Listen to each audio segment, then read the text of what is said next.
కర్మ కరిష్యే. మనం ప్రతి సంవత్సరం కూడా 8వ రోజు సాయంకాల సమయమునందున స్వామివారిని వార్షిక బ్రహ్మోత్సవంలో భాగంగా అశ్వవాహనం పైన ఆరవేట మహోత్సవం అనేటువంటిది చేస్తూ ఉంటాం. దాన్ని మరొకటి చోర సంవాదము అంటారు. చోర అంటే దొంగలించేదాన్ని, సంవాదం ఆ యొక్క విషయాన్ని మనం తెలియపరచుకుందాం. బాబు మీరు క్రికెట్ మ్యాచ్ ఏదైనా ఉంటే పక్కెళ్ళి ఆడుకోండి.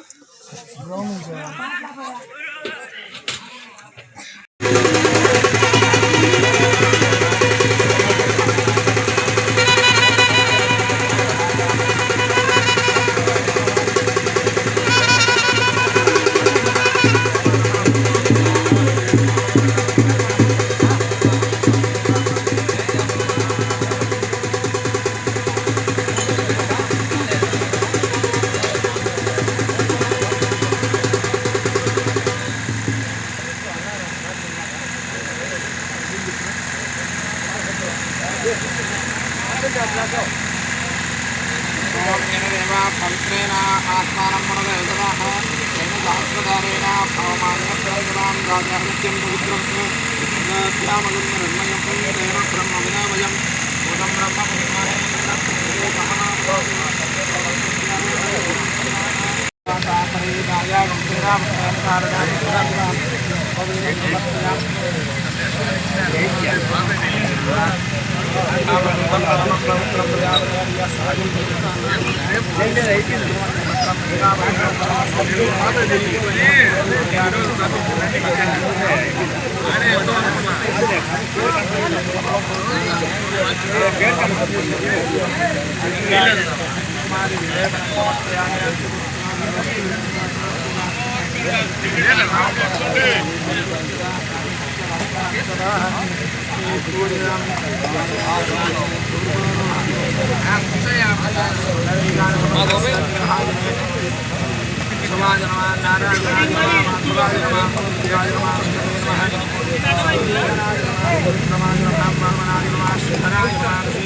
అనేటువంటి ఆ యొక్క ఆలోచనలో పడిపోతూ ఉన్నాడు. ఆయన అందరూ కూడా ఎప్పుడూ కూడా రాజ్యాధికారంలో విలాసవంతంగా సాగుతూ ఉన్నటువంటిది తిరుమంగయ్య ఆళ్వారు. వెంటనే విష్ణు మహాభక్తుడైనటువంటిది ఆయన ఎప్పుడూ కూడా భగవంతుడి యొక్క ధర్మపరమైనటువంటి కార్యానికి ఆయన్ని జన్మించాము కదా, ఈయన ఎందుకు ఇటువంటి పనులు చేస్తున్నాడు అని స్వామి ఆలోచించిన పరమైనటువంటి వాడు ఆ యొక్క మహావిష్ణువు.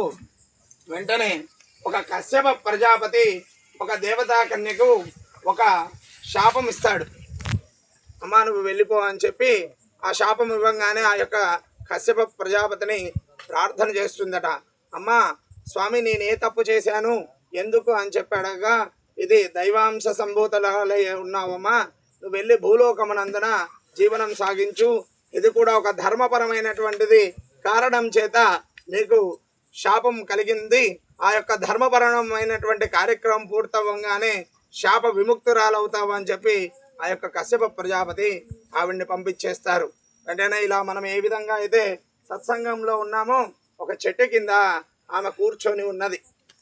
భూలోకమునందున వచ్చేసింది ఆ యొక్క సౌందర్యమైనటువంటి కన్యకా స్త్రీ వచ్చేసింది.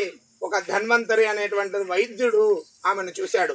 అమ్మా ఎవరు నువ్వు అంటే, స్వామి నేను దేవతా స్త్రీని, నాకేమీ గుర్తులేదు, అదొకటే గుర్తుంది అని చెప్పంగానే ఆ యొక్క ధన్వంతరి మహర్షి ఆవిడ్ని చేరదీసినటువంటి వాడే, అమ్మా నేను నీకు ఒక తండ్రిగా నా కూతురుగా నిన్ను స్వీకరిస్తాను, నేను నీకు అల్లారు ముద్దుగా పెంచుకుంటాను అని చెప్పి ఆమెని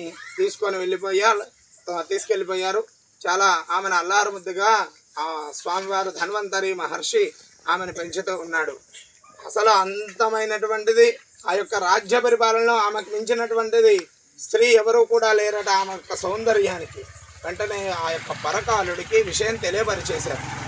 అయ్యా, అలానే యొక్క ధన్వంతరి మహర్షి దగ్గర ఒక కన్య ఉంది, ఆమె చాలా సౌందర్యవతి, ఎవరు కూడా లేరు అని చెప్పంగానే వెంటనే ఆమెకి నయానో భయానో ఇవ్వాలని చెప్పి అన్నీ చూశాడు. ఆమె లొంగలేదు. సరే అని చెప్పి వీరి యొక్క పరివారం మొత్తం కూడా తీసుకొని వెళ్ళినటువంటి వాడే ఆ యొక్క ధన్వంతరి దగ్గరికి వెళ్ళి, అయ్యా, నేను మీ యొక్క అమ్మాయిని వివాహం చేసుకోవడానికి నేను వచ్చాను, నా యొక్క పరివారం అంతా కూడా వచ్చారు అని చెప్పంగానే ఆ యొక్క అమ్మాయిని పిలిచారు. వెంటనే పిలవంగానే ఆ యొక్క సౌందర్యాన్ని చూసి ఆయన యొక్క ఆలోచనలన్నీ కూడా మారిపోయాయి. ఇంతమైనటువంటి సౌందర్యం గల అమ్మాయిని ఇంతవరకు నేను చూడలేదు, ఎలాగైనా కూడా ఈమెను వశీకరణ చేసుకోవాలని చెప్పి ఆ యొక్క పరకాలుడు ఎంతో విధమైనటువంటి ప్రయత్నాలన్నీ కూడా చేశాడు. సరే అని చెప్పి ఆ యొక్క అమ్మాయిని అడిగారట ఆ యొక్క ధన్వంతరి మహర్షి, నేను అమ్మా నీకు ఇతన్ని వివాహం చేసుకోవడానికి ఇష్టమేనా అంటే, ఇష్టమే, కాకపోతే 2 షరతులతో నాకు వివాహం చేసుకోవడానికి ఇష్టపడతాను అని చెప్పాడు. మొట్టమొదటి షరత్ ఏమిటి అని అడిగాడు ఈ యొక్క పరకాలుడు. వైష్ణవ సాంప్రదాయంలో పంచ సంస్కారం స్వీకరించాలి మొట్టమొదటిది. రెండవది, ప్రతి నిత్యము కూడా 100 మంది 1008 మందికి వైష్ణవ తిరువారాధన అంటే మధ్యాహ్నం భోజనం పెట్టాలి. వారి యొక్క పాద ప్రక్షాళన అంతా కూడా చేసి ఆ యొక్క పాద ప్రక్షాళన చేసినటువంటి జలాన్ని కూడా ఆయన శిరస్సు వంచి తల వంచుకొని వారు భోజనం చేసేంత వరకు కూడా వారికి సపర్యలు చేయాలి అని చెప్పి ఆమె 2వ షరతు పెట్టింది. ఈమె కోసం మనం ఏదైనా చేయొచ్చు అనుకున్నటువంటి వాడే ఆ పరకాలుడు వెంటనే దానికి ఆ షరతులన్నిటికీ కూడా ఒప్పేసుకున్నాడు. వెంటనే ఆ యొక్క రాజ్యంలో అందరికీ కూడా ఎన్ని చేతులు ఉన్న వాళ్ళ చేతులు పైకెత్తండి.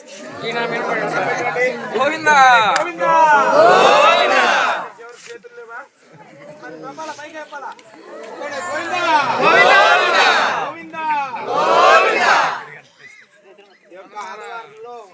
అత్యంత ప్రీతికరమైనటువంటిది తిరుమంగయ్య ఆళ్వార్ అనేటువంటి అతను వైష్ణవ దివ్య క్షేత్రాలు 108 కూడా దర్శించినటువంటి మొట్టమొదటి వ్యక్తి తిరుమంగయ్య ఆళ్వార్ అనేటువంటిది. ఆయన చాలా ప్రసిద్ధ అయినటువంటి వాడు. అతడు ప్రతినిత్యము కూడా భగవన్నామస్మరణ చేస్తూ ఉండేటువంటి వాడు. ఆయన యొక్క అంశము స్వామివారి యొక్క ధనుర్భావనతో ఆ యొక్క అంశతో శారంగముతో జన్మించినటువంటి వాడు తిరుమంగయ్య అనేటువంటి అతను ఆళ్వారు జన్మించాడు స్వామివారి యొక్క అనుగ్రహం చేత. అతను చాలా పరాక్రమవంతుడైనటువంటి వాడు. ఎప్పుడు ఒంటి చేతితో 1000 మంది వచ్చినా కూడా సంహరించేటువంటి శక్తితో ఉంటాడు. ఎందుకంటే ధనుర్బాణానికి అంత శక్తివంతమైనటువంటి జన్మ కూడా ఎవరి అంశతో జన్మించాడు? స్వామివారి యొక్క ఆయుధంతో ఆయన జన్మించి ఉన్నాడు.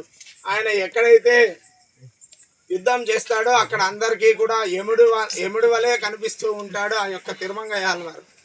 చోళ మహారాజు వారి యొక్క పరాక్రమవంతుని కూడా చూసి తిరుమంగయ్య అనేటువంటిది ఒక ప్రదేశం అంతా కూడా ఆయన్ని రాజ్య పరిపాలనకు నియమించడం జరిగింది. ఎవరిని? మన యొక్క తిరుమంగయ్య ఆళ్వారు. అక్కడ స్వామివారికి పరాక్రమవంతుడు అనేటువంటిది ఆయన యొక్క యుద్ధ వాతావరణాన్ని అంతా కూడా చూసినటువంటి వాడై ఆయన చోళ మహారాజు స్వామివారిని ఆ యొక్క రాజ్య పరిపాలనకు కూడా అధికారిగా నియమించేశాడు. అంతటి వరకు కూడా ఆయన యుద్ధ వాతావరణంలో ఉండేటువంటి వాడు. ఎప్పుడైతే ఈ యొక్క రాజ్యాధికారం వచ్చి ఉందో ఆయనకి అహం అనేటువంటిది పెరిగిపోయి ఉన్నది. నేనే రాజు, నేనే అన్నీ కూడా.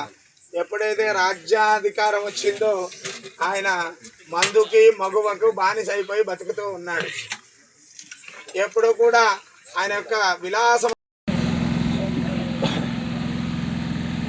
సుందరాయ శుభాంగాయ మంగళాయ మహోదయ వింజమూరు నివాసాయ శ్రీ చెన్నకేశవాయ మంగళం.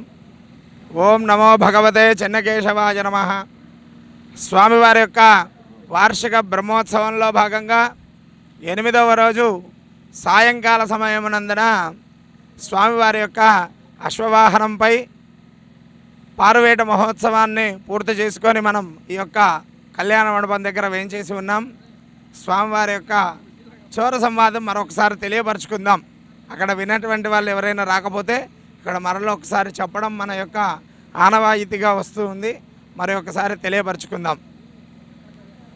చోర అంటే దొంగలించుట, సంవాదం అంటే సంహరించేదాన్ని. దొంగలించి సంహరిస్తూ ఆయన చేసినటువంటి సేవా కైంకర్యం జరుగుతున్నటువంటి విషయాన్ని తెలియపరచుకుందాం. అయినటువంటి చోర సంవాదాన్ని తెలియపరచుకుందాం. మనం అందరం కూడా ఈ యొక్క చోర సంవాదంలో ఆ యొక్క ధనుర్భావనతో అంశాలతో జన్మించినటువంటి వాడు ఆ యొక్క తిరుమంగయ్య ఆళ్వార్ అనేటువంటి కథ వృత్తాంతాన్ని ఇప్పుడు మనం తెలియపరచుకుంటున్నాం. భక్తి శ్రద్ధలతో అందరూ ఒక్కసారి గట్టిగా చెప్పండి, గోవిందా గోవిందా గోవిందా.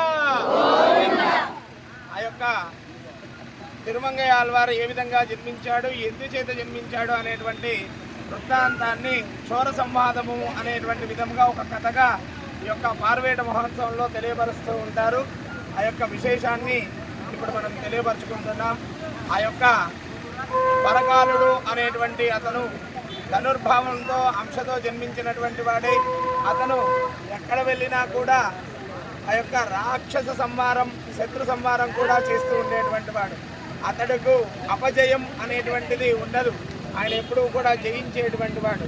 ఆయన యొక్క పరాక్రమాన్ని కూడా చూసినటువంటి వాడై చోళ మహాప్రభు చోళరాజు ఆయన్ని పిలిపించి యొక్క తిరుమంగై అనేటువంటి రాజ్యాధికారాన్ని ఇచ్చాడు. ఆ యొక్క ప్రదేశం అంతా కూడా తిరుమంగై అనేటువంటి రాజ్యాధికారం ఇచ్చారు. ఇతనే వారి యొక్క పరిపాలన సాగిస్తూ ఉండగా కొన్ని రోజులకి ఆ యొక్క పరిపాలన అహంకారం చేత తనకి రాజ్యాధికారం వచ్చింది అన్నట్టు అనుకున్నటువంటి వాడై కొన్ని వ్యసనాలకి బానిసై ఉన్నాడు. మగువ ఈ రెండిటికి కూడా బానిసైపోయాడు. ప్రతినిత్యం కూడా మద్యం సేవిస్తూ ఉండేటువంటి వాడు.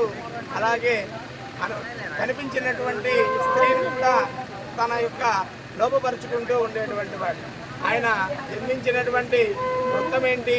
భక్తులందరినీ కూడా రక్షించడానికి కారణ జన్మకారకుడై ఆ యొక్క విష్ణుమూర్తి హస్తంలో ఉన్నటువంటి ధనుర్భావనంతో జన్మించినటువంటి వాడు. ఈయన ఆ యొక్క వృత్తి ధర్మాన్ని మర్చిపోయి ఎప్పుడైతే రాజ్య పరిపాలన వచ్చిందో ఆ యొక్క రాజు అనేటువంటి అహంభావం చేత ఈ యొక్క వ్యసనాలకి బానిసై బతుకుతూ ఉన్నాడు. వీరికి ఏ విధంగా అయినా కూడా తెలియపరచాలి ఎందుకు జన్మించాడు అనేటువంటి విధంగా ఒక దేవతా స్త్రీ, ఒక కశ్యప ప్రజాపతి కపిల మహర్షి యొక్క శాపం చేత, చిన్న తప్పు చేత ఆమెని ఉద్భవించారు. ఆమె చేసినటువంటి తప్పు చేత, అమ్మా స్వామి నేను చేసినటువంటి తప్పు చిన్నదే కదా, నన్ను ఎందుకు ఈ యొక్క శాపానికి గురి చేస్తున్నారంటే, నువ్వు కూడా ఒక ధర్మపరమైనటువంటి కార్యానికి నేను భూలోకానికి పంపిస్తున్నాను, నువ్వు వెళ్ళి భూలోకమనందున ఈ యొక్క మిగతా కార్యాన్ని పూర్తి చెయ్యని చెప్పి ఆ యొక్క కపిల మహర్షి కశ్యప ప్రజాపతి పంపించేశారు. వెంటనే ఒక చెట్టు కింద కూర్చున్నటువంటి వాడై ఆ యొక్క దేవతా స్త్రీ ఆ యొక్క చెట్టు కింద కూర్చొని ఉంది. ఆ యొక్క చెట్టు కిందకి ధన్వంతరి అనేటువంటి ఒక వైద్యుడు వచ్చాడు. వచ్చి ఆమెను చూడగా, అమ్మా ఎవరు మీరు, ఎందుకు వచ్చావంటే, స్వామి నేను ఒక దేవతా స్త్రీని, అదొక్కటే గుర్తుంది, నాకు ఏది కూడా గుర్తులేదు అని చెప్పగానే ఆమెను చేరదీసినటువంటి వాడి ఒక కుమార్తెగా ఆమెకి కుముదవల్లి అనేటువంటి నామకరణం చేయడం జరిగింది. ఆ యొక్క కుముదవల్లిని అల్లారు ముద్దుగా పెంచుతూ జీవనం సాగించాడు. ఆ యొక్క అందమైనటువంటి స్త్రీని చూసినటువంటి వాడై ఆ యొక్క ప్రజాపతి, ఆ యొక్క పరకాలుడు ఆమెను ఎలాగైనా కూడా లోభపరుచుకోవాలి అని చెప్పి అనుకున్నాడు. కొన్ని రోజుల తర్వాత నయానో భయానో ఇచ్చాడు, వేటికి కూడా లొంగలేదు. ఆ యొక్క పరకాలుడు వినికి ఎక్కడా కూడా దొరకలేదు. ఆమె ఏ విషయంలో కూడా ఆ యొక్క పరకాలుడికి ఆమె వశీకరణ అవ్వలేదు. వెంటనే తన యొక్క పరివారాన్ని అంతా కూడా తీసుకుపోయి ఆ యొక్క ధన్వంతరి దగ్గరికి వెళ్ళి, స్వామి మీ యొక్క అమ్మాయిని కుమదవల్లిని వివాహం చేసుకోవాలి అని చెప్పసాగాడు. వెంటనే అమ్మాయిని పిలిపించాడు. ఇంట్లో నుంచి రాగానే ఆ యొక్క సౌందర్యాన్ని చూసి, ఓహో ఈ సౌందర్యాన్ని నేను ఇన్ని రోజులు కూడా పొందలేకపోయాను, ఎలాగైనా కూడా ఆ యొక్క సౌందర్యాన్ని నేను వశీకరణ చేసుకోవాలనుకున్నటువంటి వాడి వెంటనే అమ్మాయిని అడుగుతాడు, అమ్మాయి నిన్ను వివాహం చేసుకోవడానికి పరకాలుడు అనేటువంటి ఒక అతను వచ్చాడమ్మా, ఆయన్ని వివాహం చేసుకుంటావా అంటే ఆమె ఒప్పుకున్నది. కానీ 2 షరతులతో వివాహం చేసుకోవడానికి ఒప్పుకున్నది. ముందుగా మొదటి షరతు పంచ సంస్కారం చేసుకొని వైష్ణవ దీక్ష అనేటువంటిది ఒక దీక్ష తీసుకోవాలి అని చెప్పాడు. అదెంత పనిలే, తీసేసుకుంటా అని చెప్పి అనుకున్నాడు. రెండవ షరతు ప్రతినిత్యం కూడా 1008 మందికి వైష్ణవ స్వాములకి తదియారాధన భోజనం పెట్టాలి అని చెప్పి చెప్పాడు. దానితో పాటు ప్రతినిత్యం కూడా వారికి పాద ప్రక్షాళన చేసి వారి యొక్క పాద ప్రక్షాళన చేసినటువంటి జలాలని తలపై చల్లుకున్నటువంటి వాడై వారు భోజనం చేసేంత వరకు కూడా వారికి సపర్యలు చేయాలి అని చెప్పి షరతు చెప్పేశారు. దానికి ఆమెని వశీకరణ చేసుకోవడానికి, లోభపరుచుకోవడానికి దేనికైనా సిద్ధమే అనుకున్నటువంటి వాడే ఆ పరకాలుడు ఆ యొక్క షరతులకు ఒప్పేసుకున్నాడు. వెంటనే ఒక వైష్ణవ దేవాలయంకి వెళ్ళి ఆ యొక్క పంచ సంస్కారాలు వైష్ణవ మతాన్ని స్వీకరించేశాడు. ఆయన రెండవ షరత్తు ప్రతినిత్యం కూడా తదియారాధన చెయ్యాలి కదా, రాజ్యాధికారం ఉంది, మొత్తం అంతా కూడా చాటింపు వేయించేశాడు. ప్రతినిత్యం కూడా వచ్చి భోజనం చేసి వెళ్ళాలి అని చెప్పారు. వెంటనే అక్కడ ఉన్నటువంటి వైష్ణవ స్వాములందరూ కూడా వచ్చారు, భోజనం చేశారు. వారి సపర్యలన్నీ కూడా పొందినటువంటి వాళ్ళే వారు మిగిలినటువంటి ఉచ్చిష్టం అంటే మిగిలినటువంటి భోజన ప్రసాదాన్ని ఈయన స్వీకరిస్తూ జీవనం సాగిస్తూ ఉన్నాడు. ఆయన ద్వంద్వవైఖరి వెంటనే ఎప్పుడైతే పరకాలుడు ఈయనకి ఎప్పుడూ కూడా క్రోధం ఉండేటువంటిది, కోపంతో ఉండేటువంటి వాడు, ఎప్పుడైతే ఈ యొక్క వైష్ణవ స్వాములు ఏ స్వామిని తలిచినా కూడా విష్ణువు యొక్క వైభవాన్ని వైశిష్ట్యాన్ని తెలియపరుస్తూ ఉన్నారు. ఎవరు తలిచినా కూడా వెంటనే దీన్ని ఏ విధంగా చెయ్యాలి అనుకున్నటువంటి వాడై కొన్ని రోజులకి ఆ యొక్క రాజ్యాధికారం ఇచ్చినటువంటి చోళ ప్రభు పైకం కట్టకుండా తిరుగుతూ ఉన్నాడు. ఈ పరకాలుని వెళ్ళి యుద్ధం చేసి పైకం తీసుకురమ్మన్నాడు. వెంటనే ఈయన పరాక్రమవంతుడు కదా, ఆయన జన్మించినటువంటిది ఏంది ధనుర్బాణము అంశచేత. ధనుర్భావనం ఎక్కడైతే ఉంటుందో అక్కడ ఎప్పుడు కూడా శత్రు సంహారం జరుగుతూ ఉంటుంది. ఆ యొక్క అంశతో అప్పుడు గుర్తొచ్చేసింది. వెంటనే పరకాలుడు అనేటువంటి నామధేయం పెట్టున్నారు కదా, ఆ యొక్క పరకాలుడు మళ్ళీ విశ్వరూపాన్ని ధరించేశాడు. వెంటనే వారి యొక్క సైన్యం అంతా కూడా నశించిపోయింది ఆ యొక్క చోళ ప్రభువుది. వెంటనే యుద్ధంలోకి ఆయనే దిగాడు. అయినా కూడా ఆయన్ని కూడా పంపించేశాడు. ఆయన యుద్ధానికి వెళితే యముడితో సమానం. యమధర్మరాజు గుర్తొస్తాడు వాళ్ళందరికీ కూడా. యమధర్మరాజు ఏం చేస్తాడు, తీసుకెళ్ళిపోతూ ఉంటాడు. ఆ యొక్క యమధర్మరాజే గుర్తొస్తాడు వాళ్ళకి. అటువంటి సమయం నందున ఆ యొక్క చోళ ప్రభువు కూడా ఓడిపోయాడు. వెంటనే తన రాజ్యం ఎవరికి ఇవ్వలేదు. ఆయన ఆ రోజు రాత్రి నిద్రించాడు. నిద్రలో స్వప్నములో ఆ యొక్క మహావిష్ణువు స్వామివారికి సాక్షాత్కరించాడు. ఓ పరకాలుడా, నీ వృత్తి ధర్మం ఏమిటి, నీకు ఇచ్చినటువంటి రాజ్యం ఏమిటి, ఇచ్చినటువంటి రాజ్యుడికే నువ్వు అన్యాయం చేస్తున్నావు, ఇది సక్రమైనటువంటి మార్గము కాదు, వెళ్ళి పైకం కట్టి నువ్వు నీ యొక్క వృత్తి ధర్మాన్ని నిర్వహించు అని చెప్పాడు. వెంటనే స్వప్నంలోనే, స్వామి నా దగ్గర ఏదీ లేదు, నేను ఎలా కట్టాలంటే ఆ యొక్క ఇంతకుముందు రాజులు ఎక్కడైతే విజయాన్ని జయిస్తారో ఆ యొక్క సమయం నందన 1/6 అనేటువంటిది ఒక చిన్న చిన్న నిధులు దాపెడుతూ ఉన్నారు. ఇప్పుడు మనకి గుప్త నిధులు అనేవి దొరుకుతూ ఉంటాయి చాలా వరకు. ఆ యొక్క వారు రాజ్య పరిపాలనలో ఉన్నటువంటివే ఇప్పుడు ఆ యొక్క గుప్త నిధులు దొరుకుతూ ఉంటాయి. ఆ యొక్క ప్రదేశాన్ని చెప్పినటువంటి వాడే వెంటనే వెళ్ళాడు. తన సైన్యాన్ని తీసుకొని ప్రాతకాల సమయం నందన ఎక్కడైతే మహావిష్ణువు చెప్పాడో అక్కడ తీయంగానే దొరకనటువంటిది లేవు, అన్నీ కూడా వజ్ర వైడూర్య మరకత మాణిక్యాలన్నీ కూడా తీసుకొని వచ్చేశారు. తీసుకొని ఆ యొక్క రాజుగారికి కట్టాల్సినటువంటి పైకమంతా కూడా కట్టి ఆయన వృత్తి ధర్మం షరతులు ఉన్నాయి కదా, వైష్ణవ స్వాములందరికీ కూడా ఒక భోజన తదియారాధన చేస్తూ ఉన్నాడు. ఇక అంతా కూడా కొన్ని రోజులు జరిగాక తెల్లవారితే పైసా కూడా లేదు, ఎలాగ పెట్టాలి అన్నటువంటి వాడి ఆయన పరకాలుడు గుర్తొచ్చేశాడు.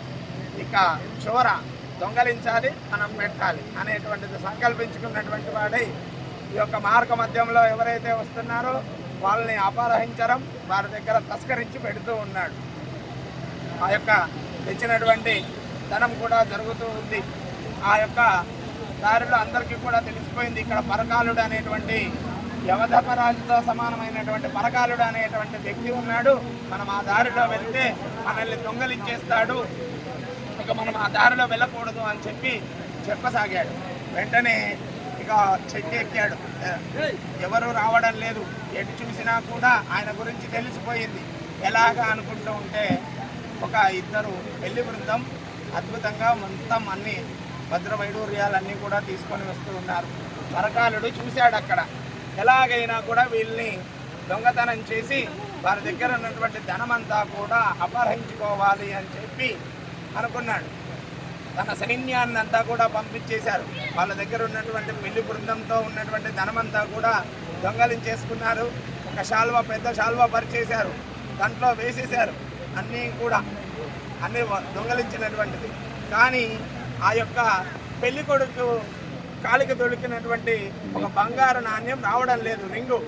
ఎలాగా స్వామి, వాళ్ళ దగ్గర ఉన్నటువంటి ధనం మనం ఎత్తితే మొయ్యలేనంత బరువు ఉంది, కానీ ఆ యొక్క రింగు మటుకు రావడం లేదు అని చెప్పాడు.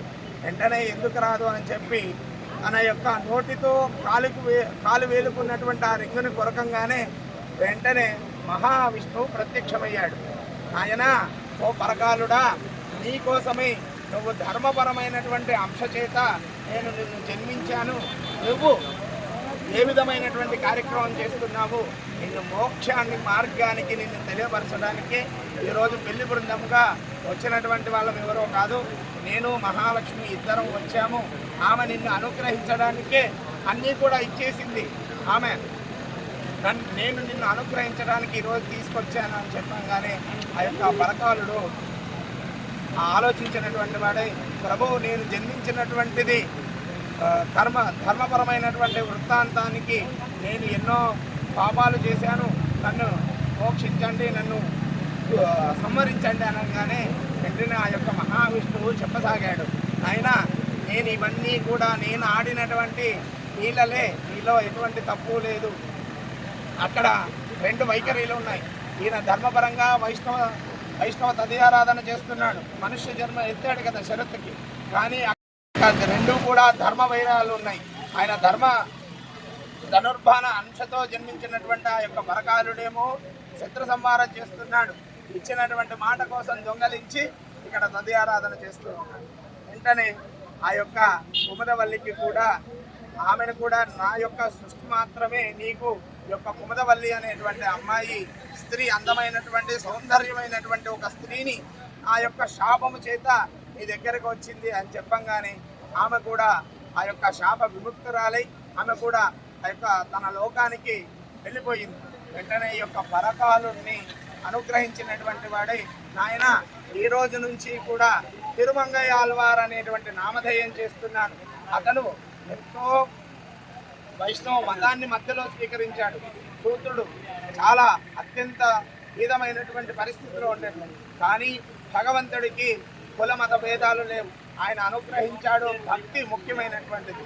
ఆయన షరత్ ఏంటిది? రోజు కూడా తదీయారాధన చేసి వారి యొక్క పాద ప్రక్షాళన అంతా కూడా చేసి వాళ్ళు మిగిల్చినటువంటి ఉచ్చిష్టాన్ని స్వీకరించేటువంటి వాడు. అది కూడా ధర్మపరమైనటువంటి విధంగా స్వీకరించావయ్యా అని స్వామివారు అనుగ్రహించినటువంటి వాడై వెంటనే వారికి తిరుమంగయ్య ఆళ్వార్ అనేటువంటి విధంగా ఆయనకి నామధేయం చేశాడు.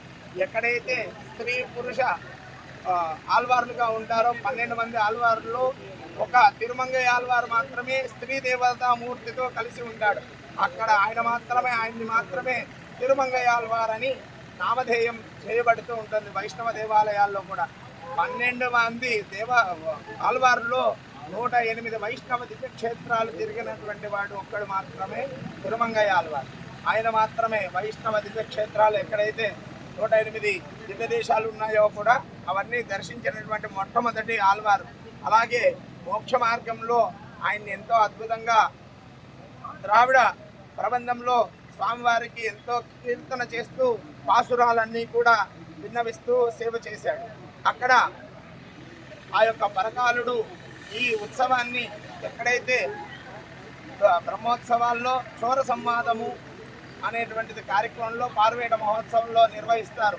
వైష్ణవ దేవాలయాల్లో ఇది చాలా ప్రీతికరమైనటువంటిది.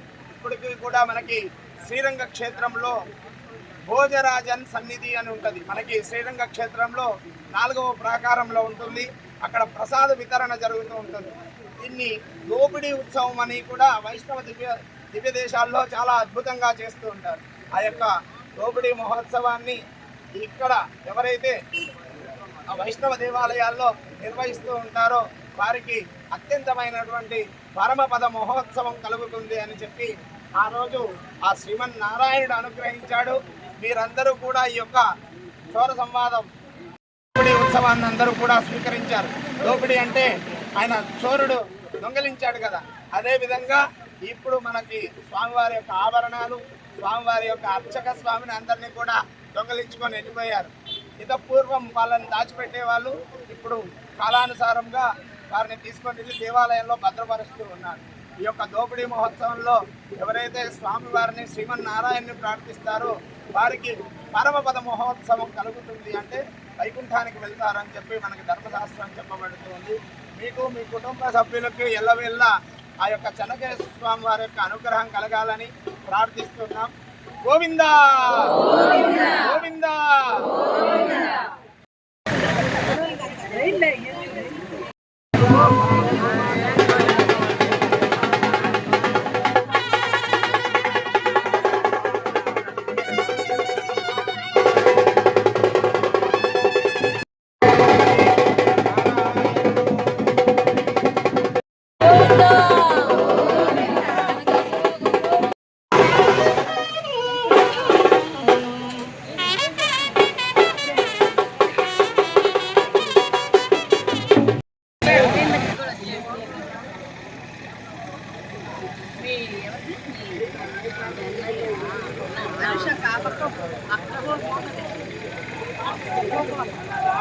Aku